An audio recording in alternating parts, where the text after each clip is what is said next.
Stephen Hawking was born on January 8, 1942 in Oxford, England. From an early age, he showed an interest in space science and astronomy. At the age of 21, when he was a student of cosmological philosophy, he developed symptoms of amyotrophic lateral sclerosis. Despite this crippling disease, he has documented pioneering work in the physical and cosmological sciences and has written several books to make science accessible to the general public. In 2014, part of his life was portrayed in a film called The Theory of Everything.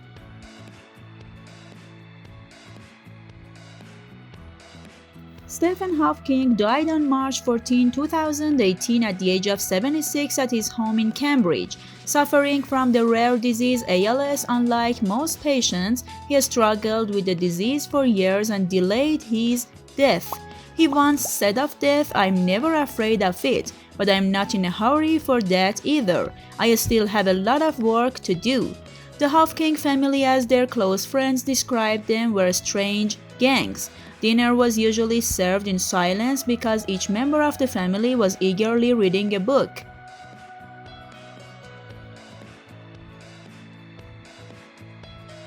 Subscribe our YouTube channel to watch the rest of this video and more. The family car was an old London taxi and they lived in a dilapidated houses on St. Albans Street that were never rebuilt or repaired. They raised bees in the basement of the building and set fireworks in the greenhouse. By his own account, he did not spend much time on his studies. As he later calculated, he spent an average of 1 hour a day in school. Of course, he did not need to try harder to do his homework. He graduated with honors in natural sciences in 1962 and entered Trinity Hall, Cambridge University for a doctorate in cosmology and philosophy of the universe. The first time Stephen noticed a psychological health problem was when he was a Cambridge student. He fell to the ground while walking and stuttered while talking. It was not until 1963, after his first year at Cambridge, that no one noticed his illness. Most of the time he hid the symptoms of the disease, but when his father saw his condition, he forced him to see a specialist. The 21-year-old student was hospitalized for 2 weeks to undergo the necessary medical tests. Doctors told him he would live only 2.5 years.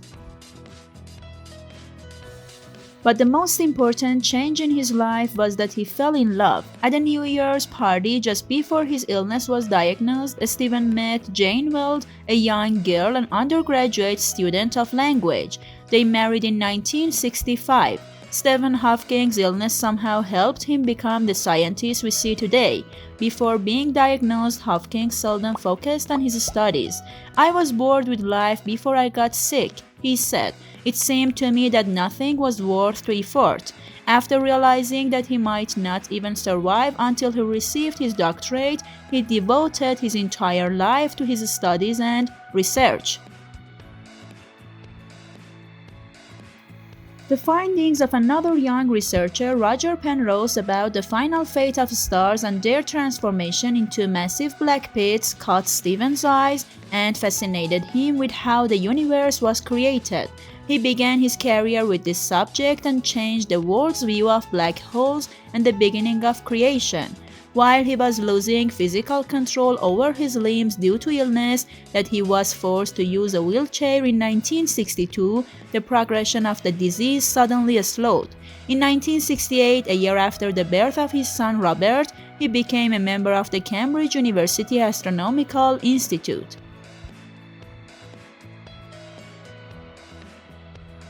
In 1974, Stephen's research made him a world-renowned scientist. He showed that black holes are not the empty space that scientists previously believed. Simply put, Hawking proved that matter, if converted to the radiant energy, could escape the gravitational pull of an extinct star. Hawking radiation was born. These ideas sparked a wave of excitement in the world of scientists and led to Hawking winning numerous scientific awards, honorary letters, and outstanding titles. At the age of 32, he became a member of the Royal Society of England and later won the prestigious Albert Einstein Prize.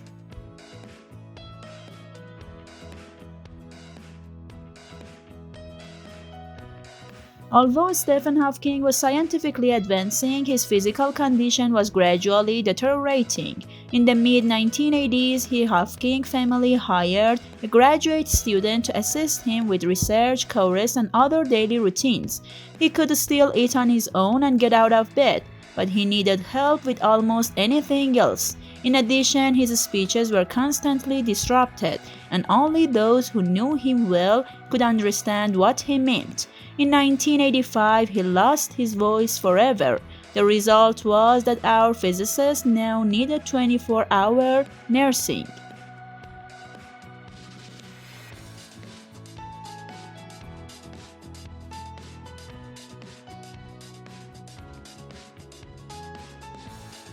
These conditions jeopardized his ability to work professionally. At the same time, a computer programmer in California had developed a program that allowed a person to speak with the help of a computer using eye movements. This program allowed Hawking to select speech words by looking at the computer screen. At the time, Hawking could still use his fingers to select words by hand. Nowadays, he has lost control of all his organs and is programmed through a sensor that it is possessive it controls. If we compare Hawking's book, articles, and research with his personal research on the Holy Grail of science, we see that Hawking sought to find a single theory that could combine the philosophy of the universe with quantum mechanics and explain that the universe how it started. Hawking has ambitious thoughts. He claims he can think in 11 dimensions, believes that time travel is possible, and that humans may migrate to other planets in the future. In 2007, at the age of 65, Hawking took an important step in space travel. While visiting the Kennedy Space Center in Florida, he had the chance to experience unattractive space. He flew over the Atlantic for 2 hours in a modified Boeing 727 and felt weightless apart from the wheelchair. Images of the great physicist floating in space appeared in newspapers around the world. The 0 point of gravity is an exciting point. I have no problem with that. Space, wait until I come, he said.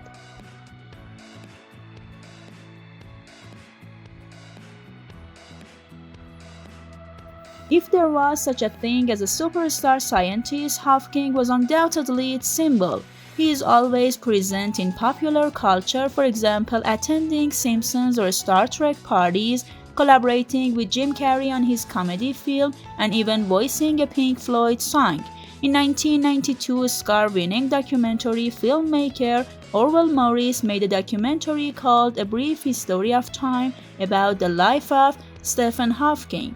University officials rushed him to hospital saying his illness was serious, but after a while he recovered completely. The danger of life on Earth is increasing every day. Issues such as global warming, nuclear war, genetically engineered viruses, and thousands of other dangers should not be underestimated.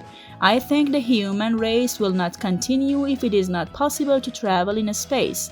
That's why I encourage people to invest in space programs, he said. In 2010, Hawking spoke about the creation of the universe in his book The Great Plan.